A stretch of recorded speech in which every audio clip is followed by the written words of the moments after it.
Continuing at the First Alert Safety Desk this morning, snow and ice on sidewalks increases the risk of falls and injuries. Kristen Allen is at the First Alert Safety Desk. And Kristen, what do doctors want people to know?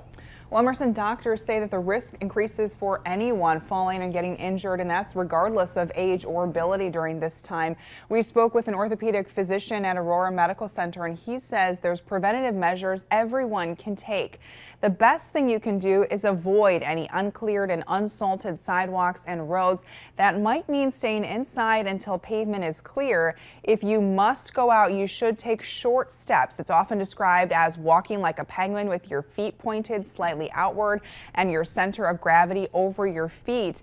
Injuries from falls can be quite serious.